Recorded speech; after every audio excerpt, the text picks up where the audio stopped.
Today we're going to talk about technology in schools. The use of technology, we believe, continues to increase in school. We think about schools that have, where all the students have iPads, or schools where all the students have ThinkPads. That's the desirable goal, right? That's what we think. Okay, this is our aspiration: is let's equip every kid with a screen. Okay, and that would be good. Right. That's a good thing. That's what we think. Right.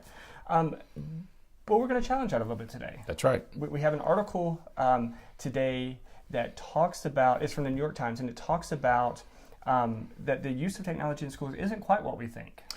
Well, we said earlier when we introduced this week's podcast that we're discovering these recent articles from Silicon that are written about the people who work in Silicon Valley to develop these things.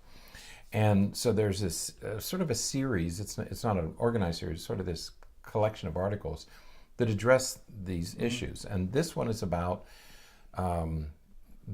using technology in schools. And the title of it is "The Digital Gap Between Rich and Poor Kids Is Not What We Expected." What we expected was rich kids would have access to technology which would give them an advantage. That was the original assumption, that they would have access to computers and broadband internet and cell phones, and they would learn how to use this technology, and it would give them a significant advantage over poor children who didn't have these devices. Well, things are not turning out quite as we had expected. Right. And that's what this article is about. Right. And it begins with a woman, an organization in Kansas called START, S-T-A-R-T, which stands for Stand Together and Rethink Technology. Stand Together and Rethink Technology. Stand Together is parents, let's get together, because one parent taking a cell phone creates all kinds of problems that we've talked about before. We'll talk about it again this week. But if parents stand together, if we're all doing it, Right. I remember an article a few years ago about a young girl, a high school girl, who decided she'd had it with smartphones and all the media. And so she gave her smartphone back to her parents and just had a little flip phone, right? And all of a sudden the other kids started getting flip phones too, because they all agreed, but somebody had to start it.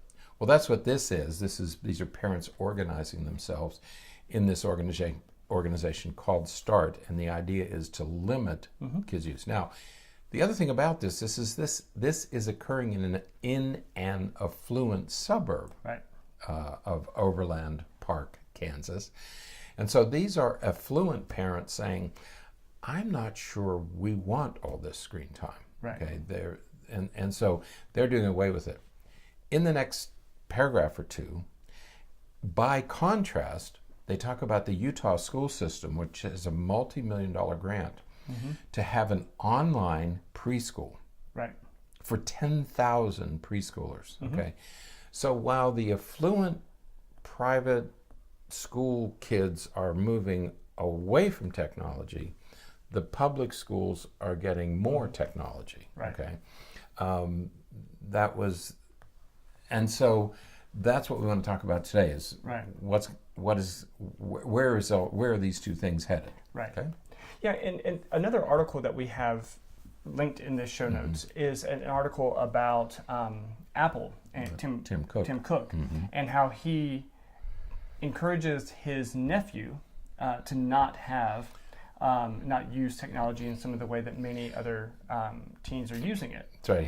He said, I would like for him to use technology, learn how to use it, and appreciate it and value it. I don't want him on social media. Right. Okay. And this is from the smartphone, iPad person who's head of the whole company saying, I don't want my 14-year-old nephew on social media. Right. There's something there that we ought to listen to. Yeah. So the issue is, and how this relates to the schools, is that what's happening is it appears as though many schools are using technology, are overusing technology. Right. They're using it for everything.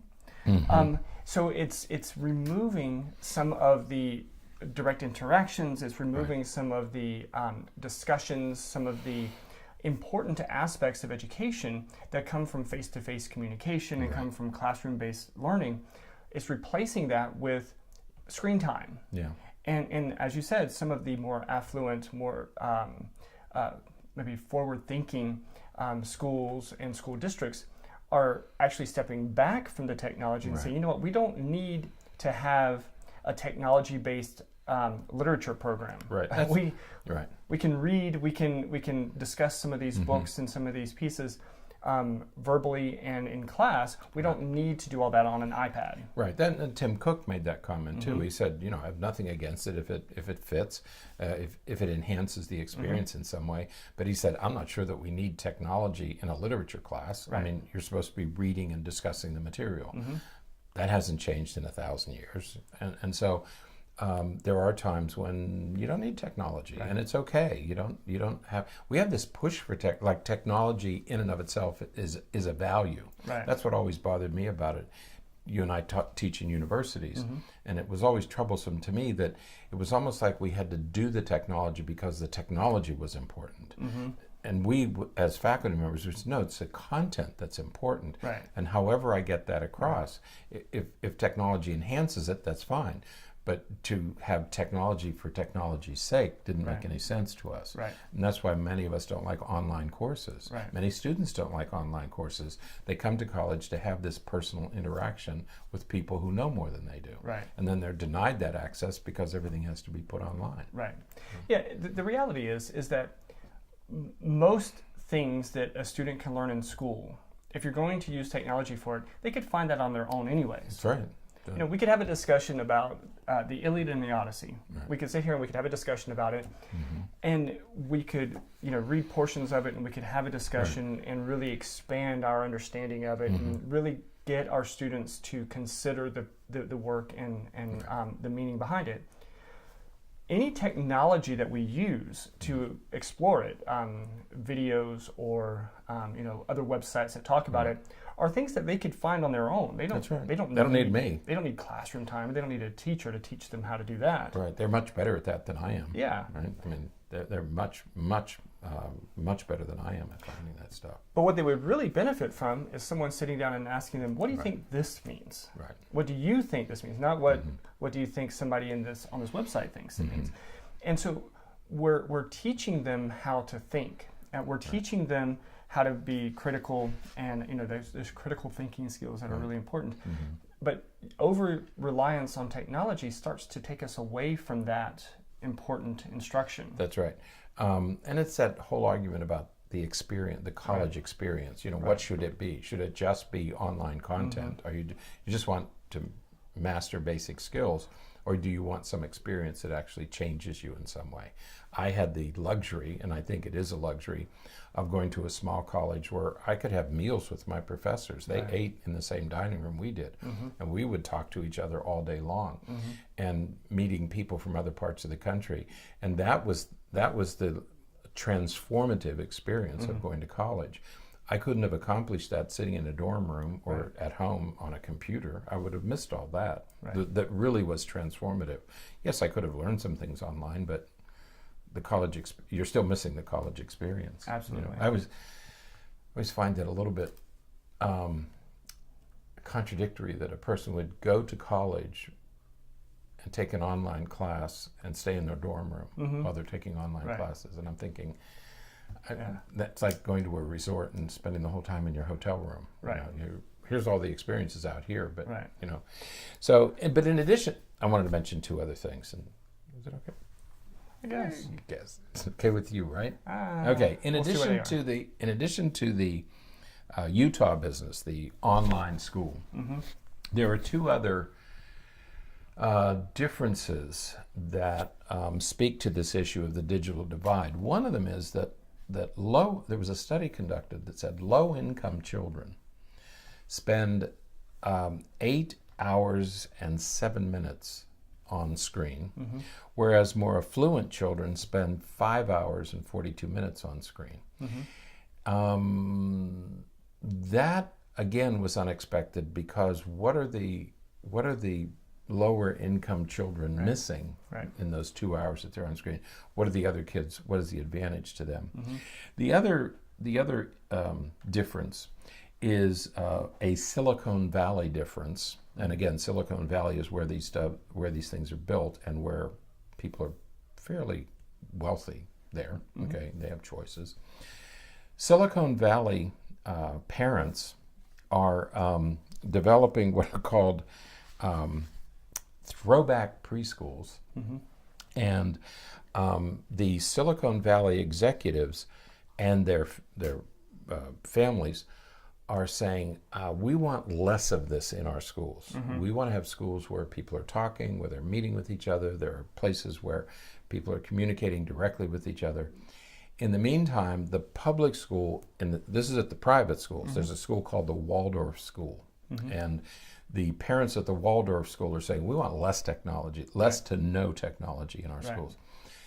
The adjacent public school called Hillview Middle School, they are advertising that they have iPads for every student. Mm-hmm. Okay, so there's a disconnect here between what the wealthy executives Mm-hmm. are saying that this is what we want for our children, whereas the public schools are moving in just the opposite direction by trying to equip every kid with an iPad. So that has implications for who is getting the real advantage. Right. As we began at the beginning of the show, we talked about, we thought the advantage was going to be for those kids who have screens, and you have parents who want to give their kids screens at earlier and earlier Mm-hmm. ages. I'm still struggling with 1 and 2 and 3-year-old children Mm-hmm. holding iPhones and watching movies while Right. they're in a grocery store, while they're, I'm still struggling with all that. You know, Mm-hmm. the American Academy of Pediatrics has been very clear about no screen time before age 2, Mm-hmm. but most parents are violating that. Right. You know, and there's a reason why they're asking for that. So again, the advantage may not be in who's the most tech savvy, but who's having these other personal experiences. Right. That's what we want to finish talking about today. And well, because that's the issue. The issue is that, you know, remember we talked before about the nature of reading skills and language development and vocabulary, and we discussed how children from middle and upper, there's a lot of research that supports this, but children from middle and upper class socioeconomic families tend to have a broader vocabulary than parents in lower socioeconomic status homes. And the research consistently demonstrates that that's because they are communicated with more. People talk to them more. They talk to them at an adult level more, and so their vocabulary expands significantly faster than those in lower socioeconomic status homes. I think that this is the same exact thing. So we have a situation here where in lower socioeconomic homes, in poorer families, kids spend more time in front of the screen. They're not interacted with as much. They're not engaged as much, and therefore, what we're seeing is some of that. Some of the consequences of that is that they're not going to be performing as well. They're not going to understand some of the social dynamics as well, and so they're going to struggle in the long term, despite the fact that they have this access to technology. Right. And what I like about this discussion and these articles is the advantage may be in person-to-person interaction, not in person-to-technology interaction, which is what we've been saying for years, is that the advantage, we think, is in personal interaction. Let's not lose that. Steve Jobs famously said his children do not have iPads. They talk at dinner. Okay. Steve Jobs developed the iPad, but his children didn't have one. Okay? So again, there's a message there. The other thing that we're going to transition a little bit here. The other thing about this is there was a psychologist mentioned in this article. It's Richard. Is it Richard Reed? His name is Reed. Last name is Reed. And there it is. I think right there. No, that's not it. Anyway, there's a psychologist mentioned here by the name of Reed, and he does a lot of work. Freed? Richard Freed. Freed, is it Freed? F-R-E-E-D. That's right. And he does a lot of work in Silicon Valley, well, meeting with parents, but he also does work in the inner city with low-income families. And he is especially concerned about what's called the addictive nature of these devices and the role that other psychologists are playing in the field of persuasive design. And we talked about this some months ago. There's an institute at Stanford University, which is in this same area of Silicon Valley, that is manned by psychologists, and their goal is to make games as engaging as possible. And they use something called persuasive technology, persuasive design, which is kind of a euphemism for we want to keep you on this device, on this game, as much as possible. And so it's addiction by design is what he's saying. Now, we're going to talk about addiction and devices later in the week, so don't get ahead of us here, because we're going to come back to this issue. But that's what Freed is especially concerned about, is that we're intentionally making these as addictive as possible. Okay, we talked about yesterday. We introduced this topic, and we talked a little bit about it there. But he's particularly concerned, and 200 other psychologists have written to the American Psychological Association, written a letter to the American Psychological Association, stating that they would like for the work of psychologists to be condemned. Who are doing persuasive design, that they want to condemn the work of psychologists who are involved in this. And it reminds me of enhanced interrogation when we first went into Afghanistan. For the first time in our history, we allowed essentially torture of prisoners of war, which is something we had never done before since George Washington banned it in the Revolutionary War, and nobody ever did it until we did it again with enhanced interrogation. And psychologists were involved in that, and that work has been condemned by APA. And so this group of 200 psychologists is asking for the work of persuasive design to be condemned as well. The transition is to what are parents doing about this? So, because parents now are beginning to express their concern, and they're beginning to get more active about digital devices. And one of them, they mentioned several in this article. One is a pediatrician from Kansas City. She's involved in this START group. Her name is Natasha Bergert, and she is one of several parents who are saying, I don't want this anymore. And so they mentioned a couple of families in Kansas City who have children who have said, we don't want this in our house anymore. They're disconnecting television sets, they're disconnecting the internet, they're disconnecting cell phones, iPads, all these digital devices, because they can't get control of it. What they're saying is, we try to limit it. We try to limit the amount of time or where they go. But it's so compelling, and it's such easy access to places we don't want our kids to go, because they're just, a 10-year-old isn't ready for this stuff, that they just have finally decided they're going to pull the plug and just do away with all of it. But it takes a community to do that. There's a woman there who has, this woman who's began the START program, has 3 pilot projects. Each pilot project has 40 parents in it. And so those parents are banding together and say, we're all going to do this. Because again, for one kid to disconnect takes a lot of courage, and you're going to get left behind. Okay? But if you have 40 families doing it, then everybody's doing it. Seems okay. Seems normal. Well, we're going to talk more about home technology at the home over the next couple of days.